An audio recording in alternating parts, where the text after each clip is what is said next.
again, I said suggestions, right? That you can use to analyze your parallel application. So the initial was just an overview, right? How it can use in sequential code, let's say, even in parallel code to get some information. But now, for example, I want to understand in my parallel application. So usually the problems we have are, this is the ideal scaling, right? I want to run my application. I can say, OK, I just want to increase number of cores, number of processes, number of nodes, whatever. And then you will see that the scaling is going down, let's say, right? So I'm spending more time with more nodes. So it can be kind of under-low problem, right? Or it can be that we can have other problems due to the network, for example, congestions and so on. So I want to understand these kind of problems, how I can improve this situation, right? So just to try to go close to the ideal, okay? So essentially, what we can do is, okay, you have your program, you have a standard run, right? So production run. So I can extract from my production run a small test case, still meaningful, okay? I cannot run something trivial, otherwise it doesn't make any sense to analyze something trivial with respect to the run. So still I want to have something that makes sense, okay? But I can run in a maybe easier way, so in a small amount of time, reasonable amount of time, and still the same complexity with respect to the original case, right? So then, of course, should run without initialization, for example. So I just want to avoid to analyze piece of code which maybe I don't want to optimize, okay? So I want to focus on a given portion of the code to try to figure out if I can improve it. So next step will be, okay, let's do the run with the number of nodes, okay? This is wall clock time, and this is the speed up, okay? This is the ratio between this to the previous one, okay? So from here to here, we have a speed up 0.8, then this speed up is going down, and at some point you see here in this part here, there is a break, okay? So it's going really down, okay? So maybe I want to understand here what's going on, okay? So the suggestion will be I can run twice. So I can do profiling. So maybe I can start with sampling, then I can move to tracing. Otherwise, I can use APA to get information for a given libraries. For example, if you think with the sampling that you are spending time in some MPI functions, maybe you want to do tracing of those MPI functions, right? So I can run in two cases. So when the scalability is OK, let's say here, and when the scalability is not good, okay? So I can have two cases. And then I can run the CrayPAT and see what are the differences. So let's say in the second case, I can see, OK, you're spending more time in communication, okay, more than expected. So maybe I can use different communication. I will give you some suggestions how to improve this. When you are running tracing, I mentioned before, you are producing a lot of data. When you are running parallel applications, the amount of data can be really large, really can be huge. So maybe you want to run on the Scratch, so your raster file system, and there are environment variables to control the data that you are collecting. All these environment variables, they start with path underscore RT runtime underscore something. Okay? So if you do main page, you will see a lot of them, and they can be used to control the data that you are collecting while you are running. So it's a runtime. Okay? So one of these variables, which is I think it's very interesting, is this path underscore RT experiment, which is by default set to sampling, and sampling between for a given amount of time. So usually by default, the amount of time is 10,000 microseconds to 10 milliseconds. So you are doing sampling of your operation every 10 milliseconds. Now, suppose you are running maybe for 2 days. Maybe you are not interested to see what it's doing with fine granularity. So there is a way, there is a environment variable that you can set to change this variable. Okay, so maybe I want to do sampling every 1 second, just to see if the granularity is large enough. Of course, then it's sampling, okay? So you will have the average, but with less information, of course. So again, you can do same main page intro CrayPAT to see a lot of these variables. Another variable which is very interesting, and then you can set in your test case, is path underscore RT summary. So essentially, when you are running over time, essentially what you will see in path report is the average. Okay, you have different MPI ranks. Each MPI rank will have, for example, a given level 1 cache misses. So this rank has 50, the other one has 100. Okay, when you do path report, let's say that we have just 2, When you do path report, you will see the average, 75. Okay? Maybe I want to be interested to see what is really doing each of them, okay, over time. Clearly, now the amount of information that you will dump is much, much higher because we are dumping tracing for each of the rank. So you can set this variable equal to 0. I can expect to have a large amount of data. And then you will see with the with the apprentice, and yes, then you can see all the, in a toolbar, you will see all the buttons because he's able to give you all the informations. So you can do this test just setting this environment variable and running again. And then you can do path report and apprentice. Okay? So pay attention. If you are running in a very large application, easily you will get terabytes of this information. And then when you are running path report on an XF file, it will run forever. And opening this and apprentice too, that will be not so easy because you are getting all the information. I mentioned before, so the amount of data you are putting on the disk from your tracing is not scalable. So essentially, it is possible to generate a lot of information. So I mentioned before, if you are running with less than 256 process, you will generate one single XF file. Otherwise, they will scale as square root of n. And you will see those files inside a directory. So it will produce more files. So if you are running 1024, you will run with the square root of this number, it will produce different files. So it depends how many files you are producing. And easily you will see that they are very large, okay? So, and after that, of course, they will delete after 1 month. So you should pay attention to analyze this data very soon, okay? So a way to think, maybe I'm not interested to do tracing of my entire application. I want to just see from a given portion of my function to another portion, okay? So I want to shrink in a given region. I'm not discussing about functions. I'm discussing inside a function. So a way to do that is to use API. So there are API in CrayPAT. You just do include path. This is something similar for for C and Fortran. And you have this API. So I want to show this example. So essentially, you can start a region, and you can end a region. And this is the example. OK, inside the function, OK? I want to start my profiling from here. So I put off at the beginning of my program, which means don't do anything. Then at some point, I start, so put on, and I will start do recording. And then inside here, I can have different regions. I use these regions then in a path report, in a tables, like labels, OK?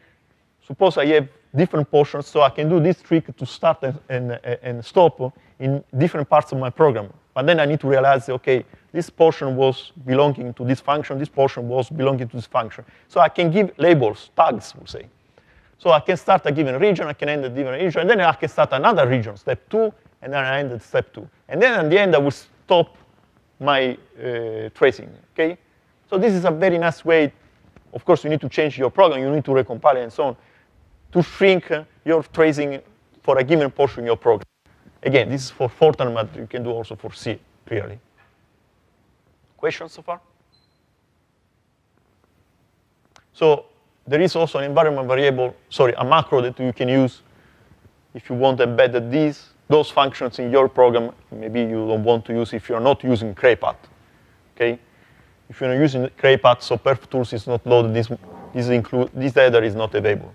So you can use this macro here. Now, we are doing profiling again. So first step, understand your program, run a small test case. Then you are doing profiling, see where scaling is not good, and so on. And then you run the first step, profiling. Now we have this information. So how we can use it? How we can use it to improve our program? So there are several questions that we can ask. For example, we are spending a lot of time in PI. Maybe you want to see the function where we have the load and balancing. Instead, we want to see the function where the load imbalance is large, instead to look at small functions.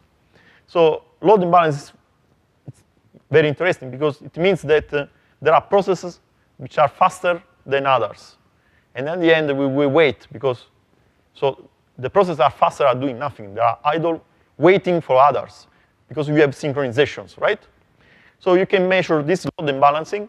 So for functions, for user functions, CrayPAT will tell you the load imbalancing, making the difference between maximum time, okay, minus the average time. So maximum time can be 100 seconds. The average over all MPI process is 50 seconds. Okay, so you can get some load imbalance in time. For synchronization, the difference is between average time and minimum time. Because here we are interested to minimize this function. Here we are interested to stay in the average. So we need to reduce this imbalancing time. Okay? Now, you can do also the same putting in a percentage. Okay? You do this. And this is quite interesting because clearly, when you have a sequential program, this will be 100%. Otherwise, it will be 0. Okay? If it is perfectly balanced. Sequentially, it's just 1, so don't do nothing. There is no way to synchronize to others. So then you go in the call graph, and you can see this yellow part, right? This yellow part is coming from those differences here. And you will see here there is kind of imbalancing, right? So this is our, again, maximum, average, and it does the difference. This yellow is the difference part. So we need to reduce this yellow part. And from this graph, you can see, OK, here it's not too large. Maybe we need to look where it's larger. Okay? The tool will tell you where it is. There is a way to show the functions where the load imbalance is higher. Okay? Now I want to understand why this is happening. Again, it's just because I have synchronizations, or otherwise, for example, I have I/O. So I have a lot of synchronization, a lot of I/O. So sometimes, for example, I have master rank doing I/O, only the master rank. All the others are doing other job. Okay? By the way, again, if you are one process is doing something and the others are doing nothing, of course, you are going to charge for the maximum time, right, for all the process, all the nodes. Okay? So you need to reduce this load imbalance. Otherwise, it's wasting resources, basically. OK. So what do? You can run path report, and you can set, OK, give me information. If you do man-page path report, you will see some of them. Give me information when I do collectives, MPI collectives, I can give you some tables for that. I can use this for collectives or single-sided operations. Okay? So that you will see, for example, here, this kind of information. This is the MPI weight toll. You see that the MPI weight toll on this rank, 184, is correct, is taking this time. But then this other rank is taking much less time. Okay? So you need to analyze your communication, basically. Right? So what you do is you can see this kind of information. You can have, let's say, just to make sure that since we are using also asynchronous communication, so you need to understand maybe it's spending time in a wait toll, but the real communication is because it's asynchronous communication. Remember that asynchronous communication can be two protocols, right, to make communication, rendezvous, error, right? It depends on the size of your message. Okay? So sometimes you think, OK, it should be asynchronous. Maybe your message is so large it cannot be asynchronous. So it will be synchronous, and it will execute in a wait toll. But it's not a problem of wait toll. It's a problem of these asynchronous communications. So remember to put I receive before I send, but this is clear. But what is interesting is that you can see in the path report the breakdown of the messages. So let's say this was all the MPIs, and this is the count and the size of the messages. So for size of the message, these are bytes, OK? For the size of the message between 16 bytes and 256, I have this number of messages. Again, here is the average, right? So you can expect 4.4, right? Because it's the average over several MPI ranks, OK? So in average, I have this amount of data. And you see here, most of the time, the messages are very large, even greater than 60 megabytes. If with greater than 60 megabytes, it's very unlikely that it will be asynchronous. Okay? And this is the case why I'm seeing all this time spent in a wait toll. Because it was not a wait toll problem, it was, here again, was not a wait toll problem, but was a was a I send, I receive, I send. And the communication will be done in a wait toll. Okay? Just path rep will tell you. And then you can go down, and you can see this is for I send. You can see most of the messages here are basically, this is the total MPI, and this is I send. You can see that clearly, most of the time I'm doing asynchronous, but it's not really asynchronous. Okay? And then you need to decompose your problem to try to reduce this. We'll see later, rank reordering, placement. And then you can see how I send I'm doing this function here. And then this table can be very long, and you will see all I send for reach function in other MPI calls, just adding the flag for path report, okay? Clearly, you can see also for PE, for each programming process element, you will see also the same kind of information. And again, you can see some imbalance here, how many times I'm calling this function and so on. But this is for P, okay, not in general averages, if you're doing tracing. Okay, so the other point can be I/O.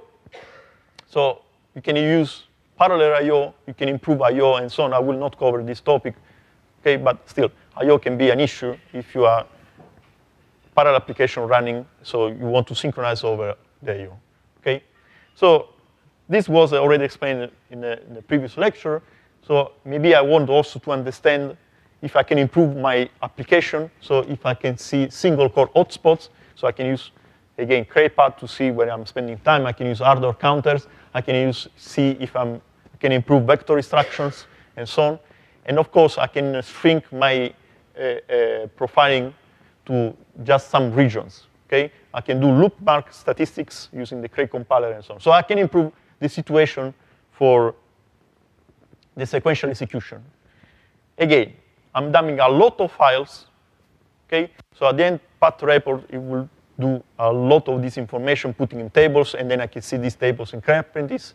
And again, these are averages over several ranks, okay? Now, suppose I have some kind of NPMD, so I just want to see rank 0 is a given program, all the other ranks is another program. So I just want to see different programs, multi-program, okay, multiple data. So I just want to see rank 0 informations, because it doesn't make any sense to make the averages. There are different executables, right? So to do that, I can run path report and put this option here. And then I can shrink, okay, I just want to see, this is the condition, I just want to see PE equal 0. Or I can just to see every second rank, or just want to see a given portion of these ranks. I want to just reduce the amount of informations. This is useful when you want to really understand what it's doing in a single rank, or you want to see in a small portion of ranks, okay? Questions? So, in manual code, of course, you will not run in this situation because this is a small application, but maybe in a real application, it's easy to see this problem. So where you are easily dumping a large amount of data, and maybe you want to just analyze data in a reasonable amount of time. So how we can improve imbalance, usually in API, okay, in API. So the idea is that, first of all, we understood we need to analyze where we are spending time, the balancing, and so on. And this is CrayPAT will tell you all these kind of informations. Then, of course, it depends on your synchronizations. So again, you need also to understand, you think this is asynchronous, but then it's not asynchronous, just because the messages are too large to be asynchronous, okay? Even if you are using the Cray engineer, asynchronous engineer, we will not do asynchronously, okay? Because the messages are larger than 60 megabytes, it can be 200 megabytes. So how we can do that, okay? So you need some kind of involvement by the CPU. And of course, for this kind of things, so you can think in terms of collectives which are synchronous, unless you are using MPI3. So you need to understand all these kind of synchronizations. So one way will be, let's say, reduce the amount of communication, collective communications. So sometimes you can look at your algorithm and replace some of the all-to-all to some all-to-single, single-to-all, and so on. So you can reduce the amount of communication and synchronizations. Otherwise, you can mix with OpenP. This is, for example, a solution when you have different ranks on a node. Maybe you want to think in terms of single rank, and using shared memory, OpenP. Then, of course, you will not have, even if MPI is good enough to have in a single node to use shared memory, okay? So we can use different patterns for that, okay? Again, I was explaining before. So message transfer time is proportional to latency plus message size divided by bandwidth. Okay, latency means when my data is available, essentially. Bandwidth is depending on the network, where you are, where the data is coming from, and so on. So I can have large bandwidth of course, I can move large portion of data. So maybe I can use, instead to have small portion, so I just send of one, I don't know, double. I do this operation several times. Maybe I can have one single send, putting all together all the doubles, right? This is trivial. So I can put several MPI communications in one single MPI. So I can use I can use data type defined by MPI. Pay attention to two algorithms, right? So if it's large enough, then it will go in rendezvous. This is less than 4 kilobyte, right? It will go in. Yeah, 4096 bytes. Yes, you will go in.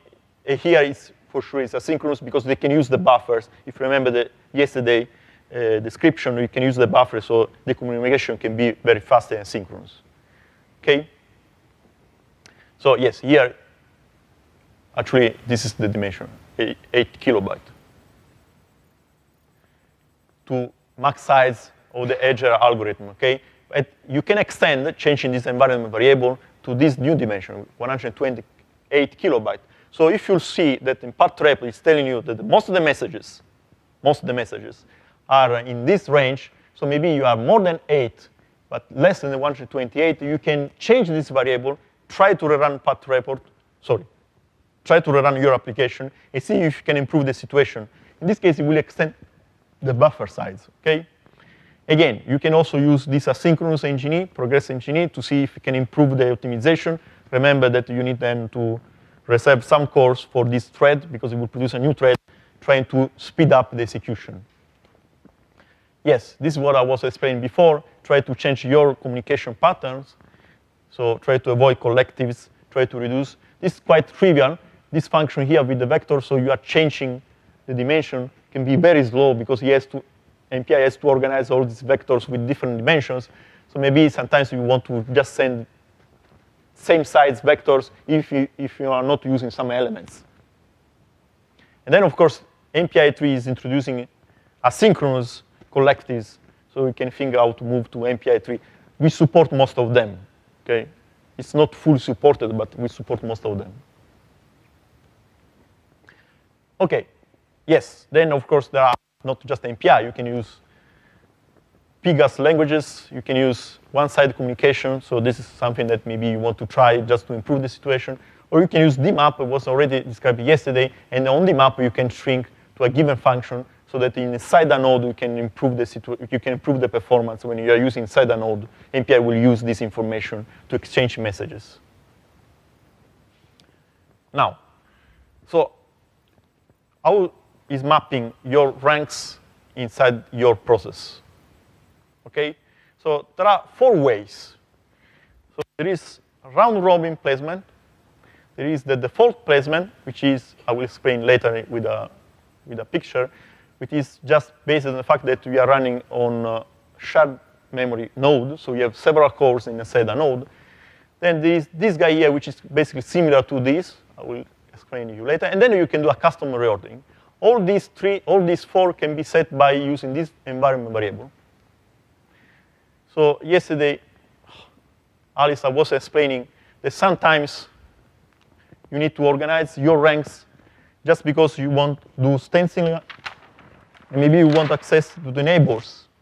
So you want to have these neighbors maybe in the same node, right? So you want to have those ranks in a given position inside your.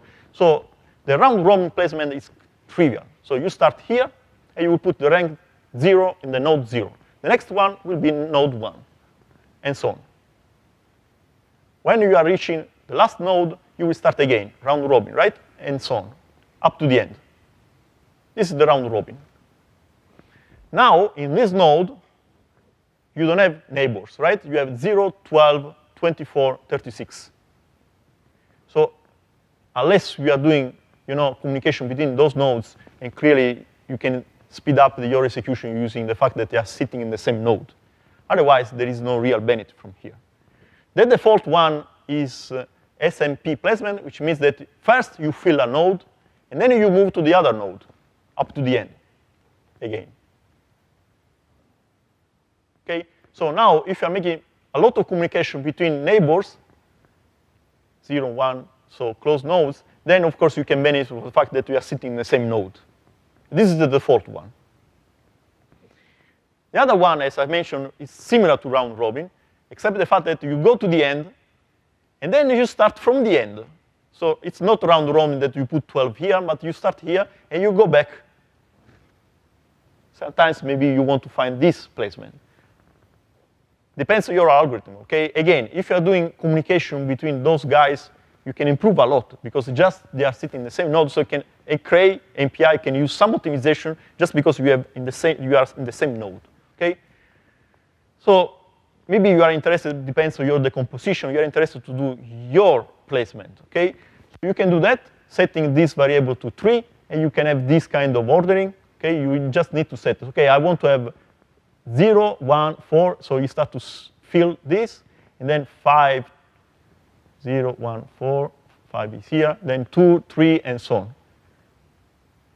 Okay? So I set this to 3. I have this file here, which is called MPICH rank order, and I put this information here. So set the variable to 3 and put this in this file. When it will run, MPI will say, OK, you are setting to 3, so it's custom placement. It will read this file, and it will put the ranks in this way.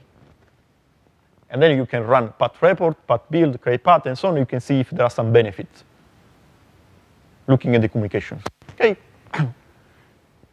Now, a way CrayPAT is smart, as I say, is a really smart tool.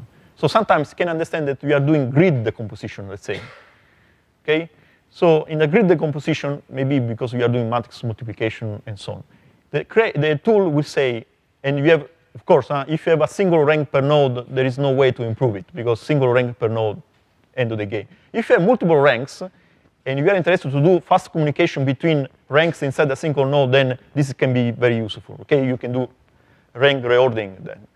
So suppose the tool will try to understand that you are running in a 2D decomposition or whatever you have there, and it will tell you, it seems that if you put the ranks in a different orders, just to have neighbors in the same node, you can gain something.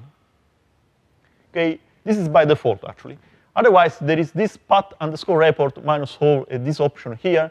It will dump for you, if you do that, you will see those files. It will dump you 2 files. This file here is a guessing of the ordering, try to minimize the load imbalancing for user functions. There are others for tracing. So it tried to reduce the load imbalancing for, depending, user functions, so communication inside the user functions, or communication inside the libraries, and so on. So if you did the examples before, you will see that it's dumping those files. Okay? So then what I do to use this technique here, OK, I need to set equal 3. Fine. Then I will rename this file here to this. There is no way to change the name. You just need to rename, at least now. And you will use what CrayPAT is suggesting you. Then if you are lucky, it can work. Otherwise, you need to do your placement. Otherwise, maybe sometimes there is no need to use any placement. So the default will be OK. What CrayPAT will do is running this command here. And with this command here, you can do main page. There are ways to dump a grid, to dump this line here, and putting in a file. So instead to use CrayPAT, you want to use a given placement. Maybe you are interested in to use, let's say, 2D decomposition for a given number of cores. Let's say 16 times 16. I want to have 4 ranks in a node. I have a 16 times 16 decomposition. You can see what grid order can give you. Okay? It will essentially dump a line that you can redirect to a file, and then you can use this file for running your application. Okay? So, questions? Many of you are seeing these kind of problems, load imbalancing, because this maybe would be useful. Okay. Yes. So, yes. So clearly, the other point is that maybe in your algorithm you are changing. So sometimes you do some kind of decomposition. Then in a different portion of your program, you are doing something else. Of course, the placement cannot change during the execution of your program. If rank 0 is in a core 0, or node 0 cannot move to another core.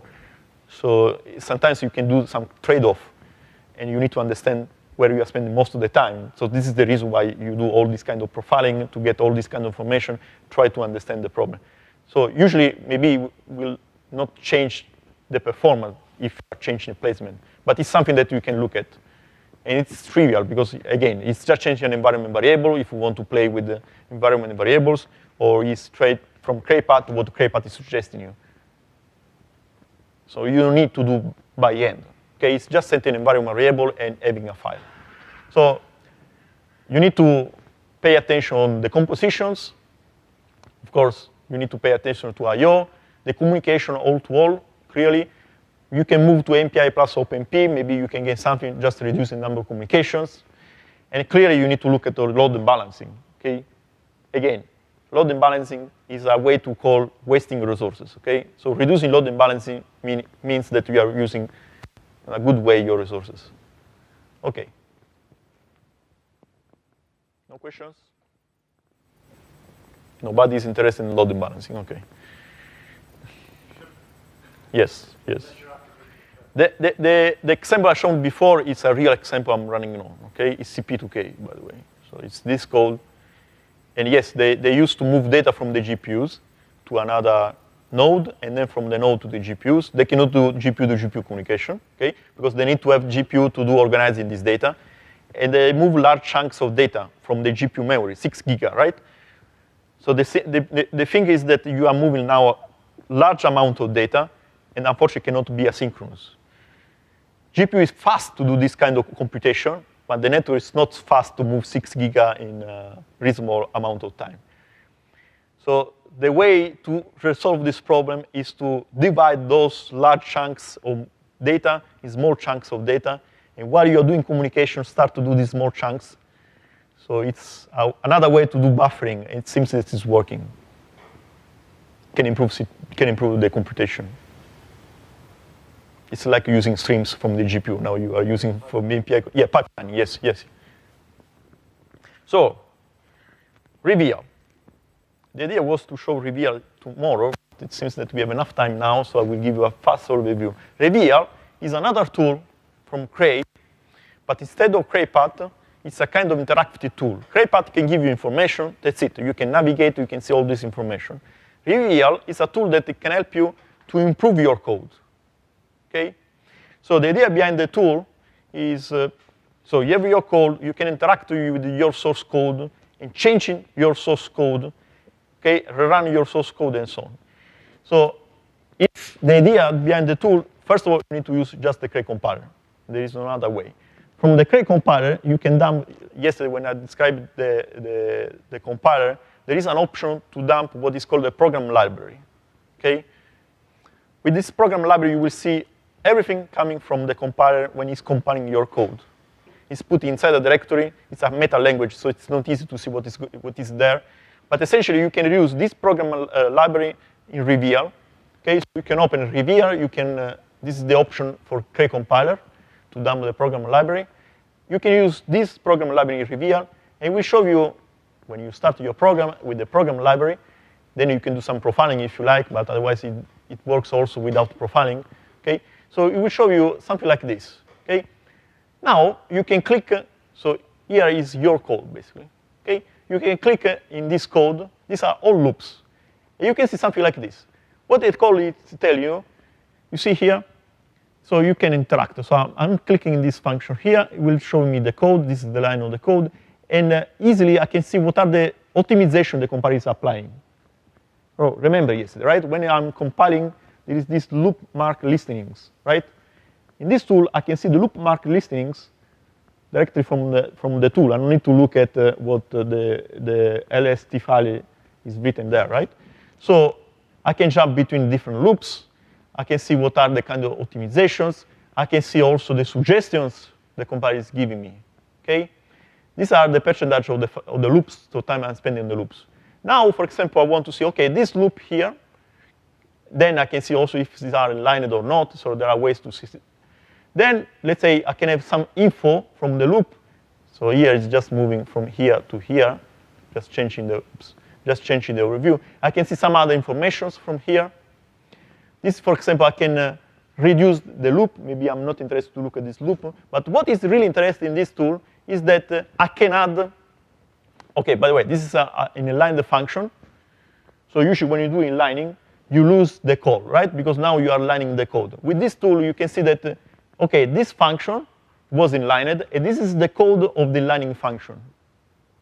So it's changing this code with this function here. So what is very useful for this tool is the fact that you can use to resolve your symbols. Okay, how it works. So let's say you take a loop, and here it's telling you, oh, all the variables that you're using in this module, okay, some of those variables are used, some of those variables are not used. Since we are doing trading, some of these variables are shared between trading. These are scalar, so not vectors. These are array. Okay, it can do scoping for you. This is very useful because sometimes I want to apply OpenP parallelization to a given loop.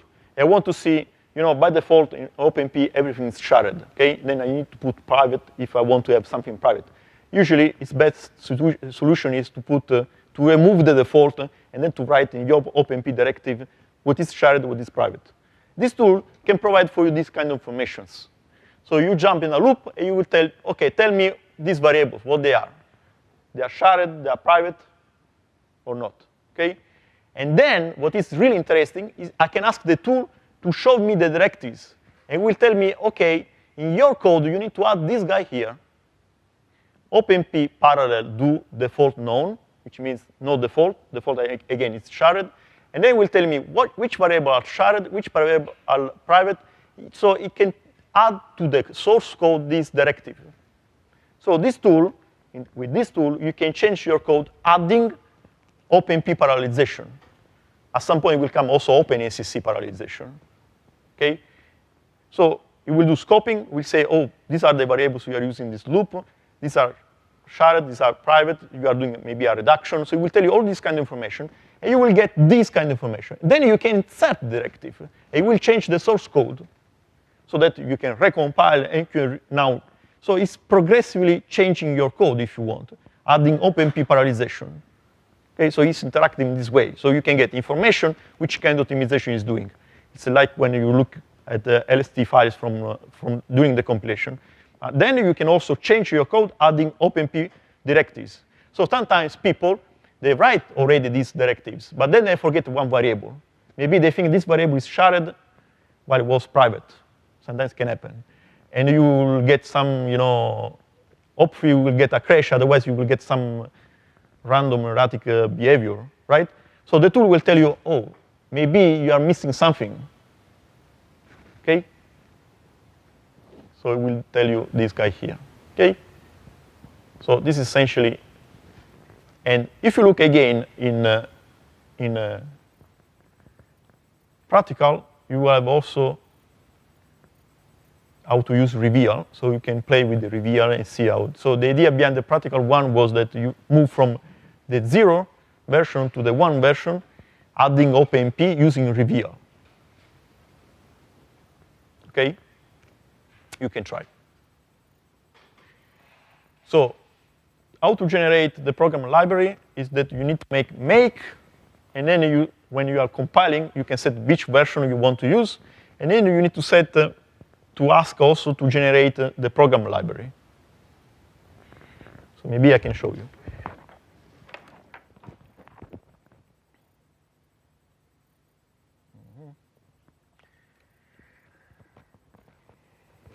If you look at the make file, there is this option that you can use.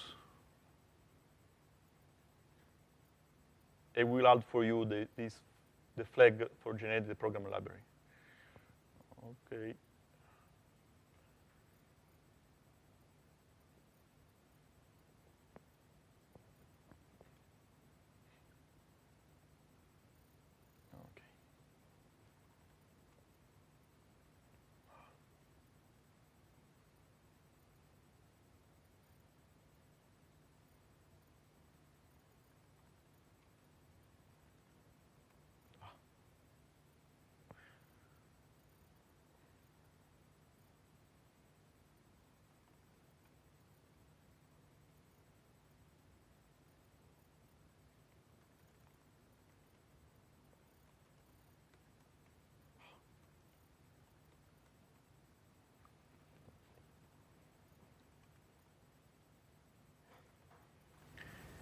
So first of all, of course, you need to have Cray program environment. Then let's see.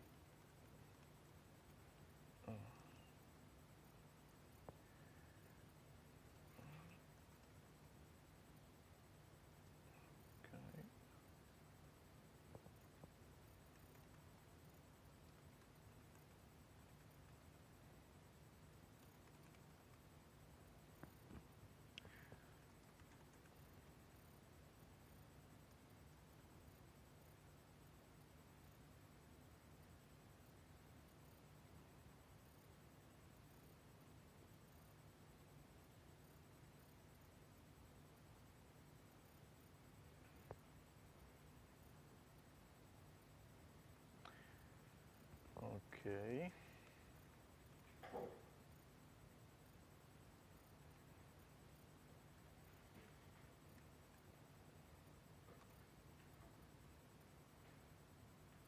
Okay, so let's see. So what I did was going see what you can use Fortran version, if you like. I see make version 0, and then I say program library equal yes. It will add me these two options, right? So when it's compiling, it will also produce the program library. You can also add the profile for loop, okay? So now I have also this file here.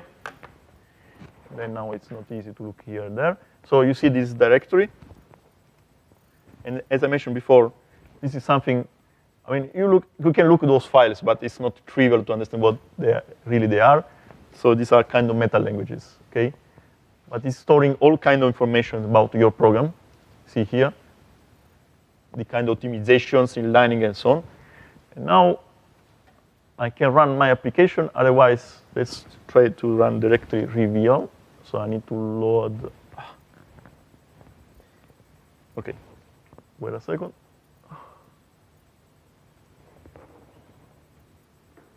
So I will do module load perf tools. Make clean, make. Then I do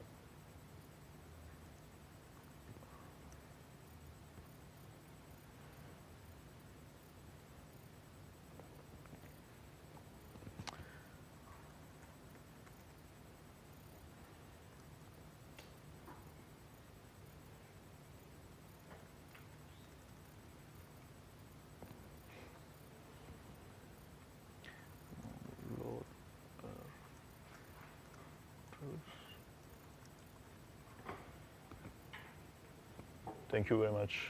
See you next time. Bye.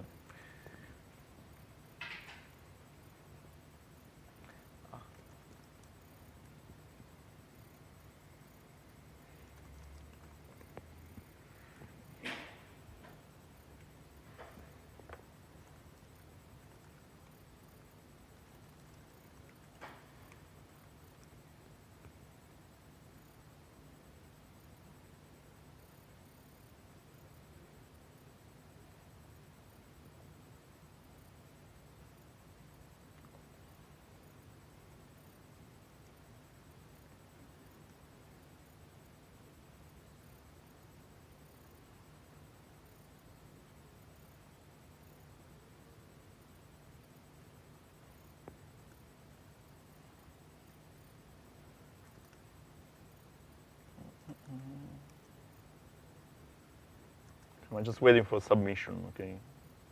Sorry about that.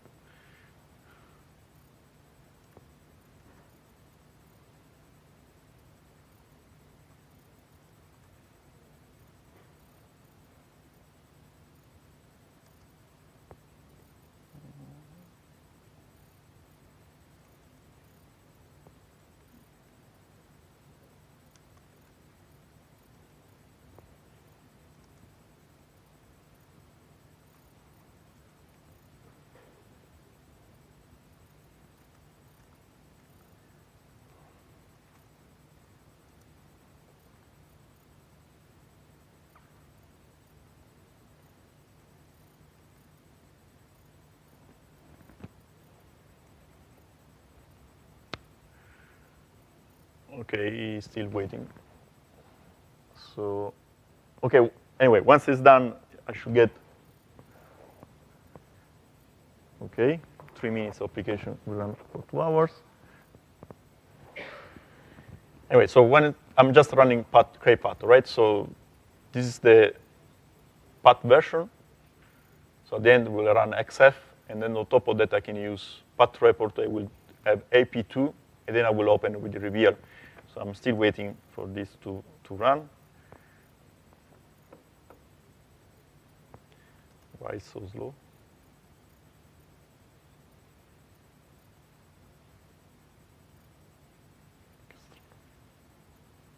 It's starting now. Okay, good.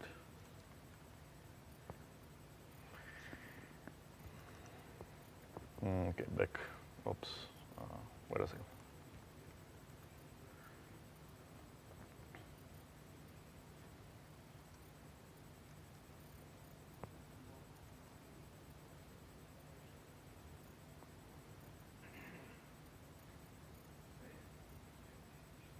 Okay.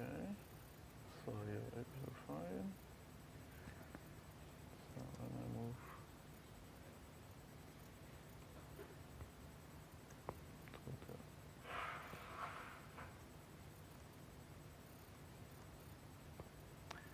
All right, so I have executed, so I have compiled my program with the make with the program library. I have executed CrayPAT, PAT build. It was running, and then I produced with the PAT report this file here. And then I can run reveal on this program library. So in menu. And with this. Okay. And then if you're lucky, you should see the reveal.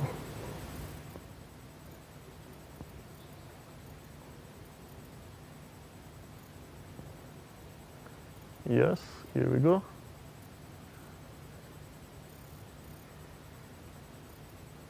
You see, I start from here, and then from here I can see all the other loops. And I can see how to add OpenP. So I can go here.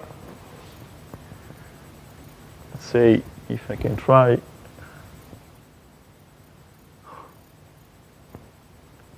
It's not possible to work in this way. Let me give you some time. Otherwise, I need to do mirroring.